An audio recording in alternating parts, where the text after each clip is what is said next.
मेरी गेम में तो मस्त बोनस मिलती है। Register and get 2500 welcome bonus. खेलो असली fantasy on cricket.com. Download cricket.com now. खेल में आदत लगना या आर्थिक जोखिम संभव है, जिम्मेदारी से खेलें।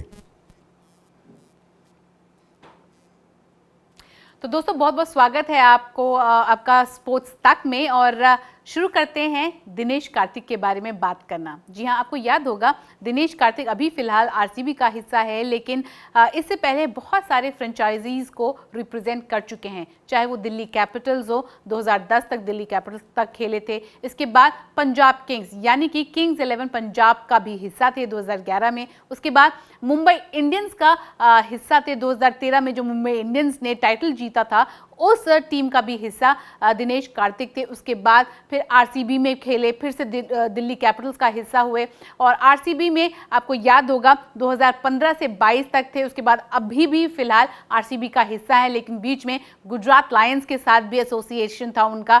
उसके बाद केकेआर के लिए भी काफ़ी अरसे तक थे, जहां पर केकेआर के लिए कप्तानी करते नजर आए थे दिनेश कार्तिक। तो बहुत सारे फ्रेंचाइजीज को रिप्रेजेंट किया है दिनेश कार्तिक ने, लेकिन एक फ्रेंचाइजी जिसको नहीं रिप्रेजेंट कर पाए हैं दिनेश कार्तिक, और उसका मलाल पछतावा अभी भी डीके को है, वो है चेन्नई सुपर किंग्स।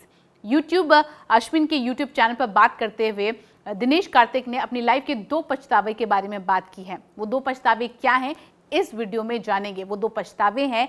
पहला पछतावा, 2013 में मुंबई इंडियंस के साथ एसोसिएटेड थे दिनेश कार्तिक, और एकमात्र आईपीएल टाइटल जो उनके नाम है वो मुंबई इंडियंस के लिए खेलते हुए ही आया था। लेकिन अपने आप को उन्होंने मुंबई इंडियंस के साथ आगे आने वाले सीजन में रिटेन नहीं करने का जो डिसीजन लिया था, उसका पछतावा है डीके को। और दूसरा पछतावा है कि सीएसके के लिए कभी वो नहीं खेल पाए। कमिंग फ्रॉम तमिलनाडु, चेन्नई से आते हैं दिनेश कार्तिक, और उस जगह को काफ़ी क्लोज से उन्होंने देखा है। ज़िंदगी भर बचपन से लेकर आज तक उन्होंने चेन्नई में ही अपनी क्रिकेट खेली है। तो ये पछतावा हमेशा उनको रहेगा कि वो पीली जर्सी नहीं कभी पहन पाए हैं। तो 2 पछतावे को लेकर उन्होंने अश्विन से उनके यूट्यूब चैनल पर बात की और विस्तार से उन्होंने बताया। आइए देखते हैं एक एक करके उन्होंने क्या वो पछतावे, 2 रिग्रेट्स जिसके बारे में उन्होंने बात की।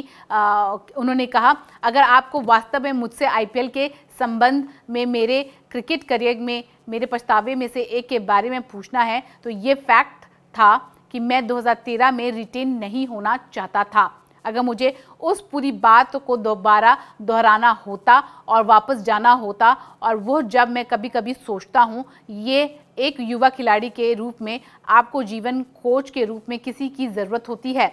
अगर उस समय मेरे पास अभिषेक नायर होते तो वो मुझसे शायद कहते, मुझे पता है कि वो कहते कि मुंबई इंडियंस के लिए आप अभी भी खेलो। शायद उनका ना होना, शायद आगे मुंबई इंडियंस के लिए नहीं खेलना, वो मेरा एक रिग्रेट रहेगा। आगे उन्होंने कहा, मुझे जीवन में बहुत अधिक पछतावा नहीं है, मैं उस तरह का व्यक्ति नहीं हूं, लेकिन अगर आईपीएल के संदर्भ में मुझे अपने क्रिकेट करियर में 2 पछतावे हैं, तो एक ये फैक्ट होगा कि मैंने रिटेन नहीं होने का फैसला किया, क्योंकि मैंने सोचा था एमआई एक ऐसी टीम थी जो वास्तव में मुझे आगे बढ़ने और एक बेहतर खिलाड़ी बनने में मदद कर सकती थी।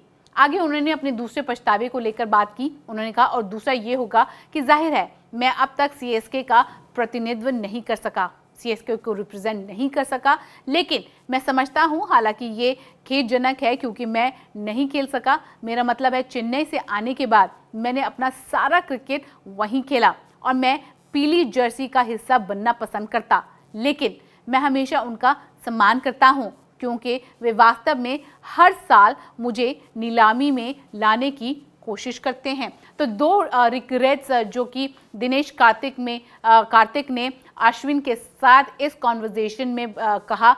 पहला रिग्रेट मुंबई इंडियंस से रिलेटेड कि उन्होंने वो जो फैसला लिया था कि वो रिटेन नहीं होना चाहते थे, और उसके बाद दूसरा रिग्रेट, जो दूसरा पछतावा था, वो ये था कि वो कभी भी सीएसके के लिए नहीं खेल पाए, despite the fact that her bar auction में जो है सीएसके आती थी और नीलामी करने की कोशिश करती थी, लेकिन वो कभी भी पीली जर्सी और थाला की टीम का हिस्सा नहीं बन पाए। तो ये एक पछतावा जो है डीके के लिए हमेशा आईपीएल करियर का रहेगा। अभी अभी फिलहाल जो है आरसीबी का हिस्सा हैं और शायद ऐसा हो सकता है, कहा जा रहा है this might be his last IPL season. And उम्मीद करते हैं जितने भी आरसीबी के फैंस हैं, डीके के फैंस हैं, कि ये सीजन जो है वो हाई पर फिनिश करे। हालांकि आरसीबी का सीज़न अभी फ़िलहाल अच्छी तरह से शुरू नहीं हुआ है। हार के बाद, एक हार के बाद दूसरा हार जो है उसका सामना करना पड़ रहा है आरसीबी को। लेकिन उम्मीद करते हैं आरसीबी और दिनेश कार्तिक की किस्मत जल्द चमकेगी। उम्मीद करते हैं कि ये वीडियो आपको अच्छा लगा होगा। अगर अच्छा लगा है तो लाइक कर लीजिए, शेयर कर लीजिए और हमारे चैनल को सब्सक्राइब करना मत भूलिएगा।